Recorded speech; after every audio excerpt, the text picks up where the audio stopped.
Assalamualaikum warahmatullahi wabarakatuh. Rahayu Rahayu Sagung Dumadi. Kisah karomah Kyai Haji Tubagus Muhammad Falak, ulama karismatik asal Banten. Kyai Haji Tubagus Muhammad Falak atau lebih dikenal dengan nama Abah Falak adalah seorang ulama karismatik yang lahir di Banten pada tahun 1842 Masehi di Pondok Pesantren Sabi, Desa Purbasari, Kabupaten Pandeglang, Banten. Nama aslinya adalah Tubagus Muhammad bin Kyai Haji Tubagus Abbas. Gelar falak itu sendiri diberikan oleh gurunya Syekh Sayyid Afandi Turki usai beliau mempelajari ilmu kasaf dan falak atau perbintangan di Mekah.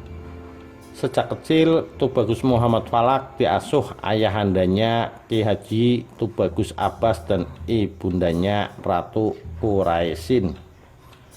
Ayahnya sendiri adalah keturunan keluarga Kesultanan Banten, silsilah dari Syekh Syarif Hidayatullah, sedangkan ibunya Ratu Quraisyin merupakan keturunan dari Kesultanan Banten.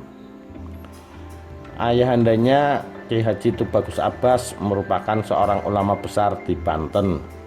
Beliau merupakan pendiri dan pemimpin pondok pesantren Sabi. Dari ayahandanya lah pertama kali Tubagus Muhammad mendapat pendidikan dalam bidang baca tulis Al-Quran, sufi, dan terutama pemantapan akidah Islam. Saking cintanya pada ilmu agama, Tubagus Muhammad sampai pernah mengembara di usia yang sangat muda, yaitu 15 tahun.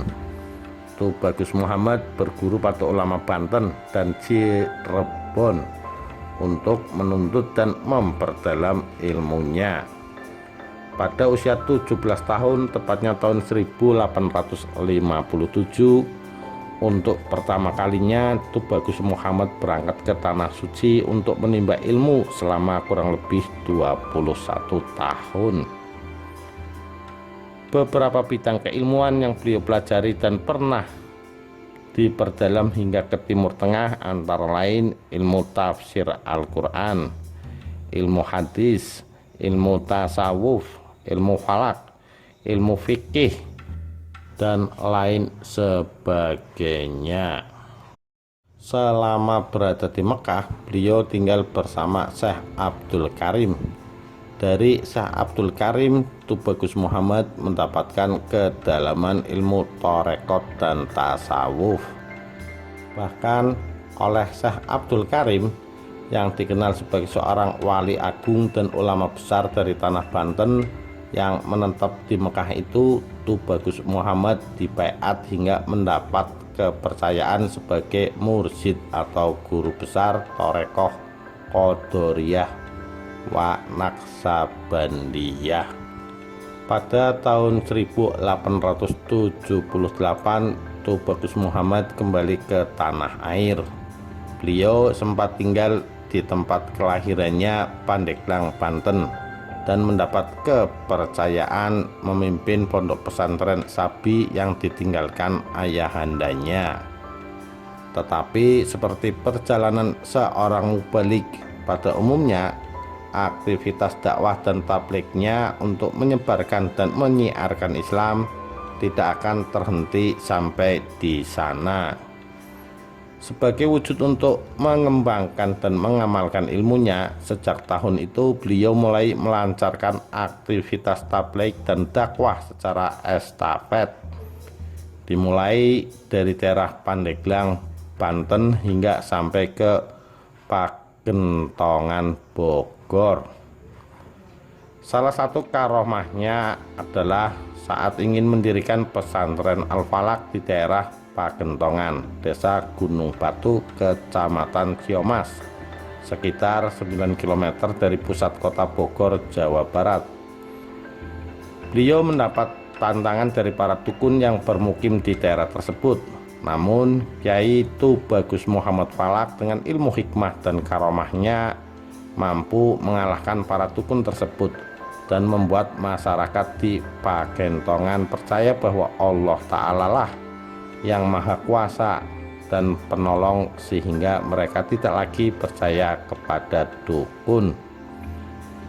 Setelah para dukun dikalahkan, sasaran berikutnya adalah para jawara kampung yang seringkali mengganggu kehidupan penduduk, terutama di malam hari dan di tempat-tempat terpencil.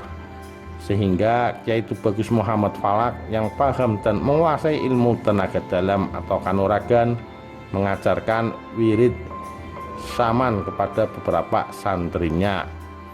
Wirid saman merupakan doa-doa yang berasal dari ajaran Syekh Saman, disertai jurus dan gerakan-gerakan berkeliling dan maju dilakukan oleh laki-laki.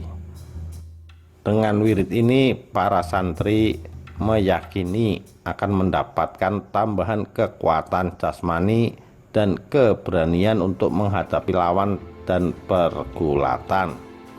Bekal ilmu kanuragan berbasis spiritualis ini yang kemudian membuat para santri mampu mematahkan gangguan dari para jawara tersebut. Masyarakat merasa tertolong dengan adanya bantuan dari kiai yang merupakan seorang mursyid atau guru besar Thariqah Qadariyah wa Naqsabandiyah ini. Dengan demikian, tumbuhlah pengakuan masyarakat terhadap kelebihan Kiai Muhammad Falak. Bahkan dalam pandangan awam, Kiai Muhammad Falak tidak hanya dikenal sebagai ulama terkemuka dan sakti yang memiliki banyak ilmu hikmah. Di Pagetonganlah Tubagus Muhammad juga mendapatkan seorang istri yang bernama Siti Fatimah. Dari Siti Fatimah dia kemudian dikaruniai seorang putra yang bernama Tubagus Muhammad Thohir, atau yang lebih dikenal dengan nama Bapak Aceng.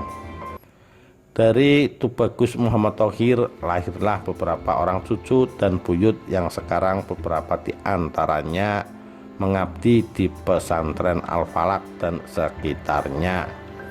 Abah Falak bermukim di Pagentongan hingga akhir hayatnya. Abah Falak merupakan seorang ulama yang karismatik, di mana sejumlah ulama besar termasuk para habib di Nusantara memberikan pengakuan bahwa dia merupakan seorang waliullah. Hal itu pernah disampaikan oleh Habib Umar bin Muhammad bin Hud Alatas, Cipayung, Habib Soleh Tanggul Jawa Timur, dan Habib Ali Al-Habsi Kuitang Jakarta.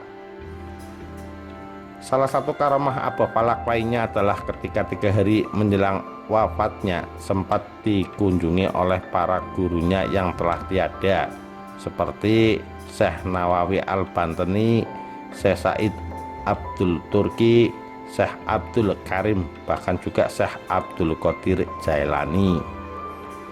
Ada juga yang mengatakan beliau bisa mengetahui apa maksud dan tujuan orang yang akan datang padanya. Selain itu, diterangkan pula bahwa Abah Falak sering melakukan perjalanan singkat antara Pagentongan ke Banten dalam waktu hitungan menit. Selain ahli falak, Abah juga seorang ahli zikir dan torekot. Setiap harinya Tubagus Muhammad tidak pernah lepas dari tasbih. Bahkan Abah Falak selalu mengingatkan supaya mulut kita jangan sampai kering, tetapi harus basah dengan berzikir, membaca istighfar dan sholawat Nabi. Abah Falak termasuk ulama besar yang selalu menjaga kebersihan dan kesehatan tubuhnya, karena itu sudah menjadi kebiasaan setiap pagi memakan 2 telur ayam kampung, kemudian jalan-jalan sambil melihat-lihat pondok pesantren, madrasah, majelis taklim, dan masjid. Semasa hidupnya beliau Abah Falak dikenal sebagai seorang yang dermawan. Banyak orang yang datang kepadanya untuk meminta tolong, dan beliau selalu memberikan pertolongan kepada orang-orang yang meminta pertolongan.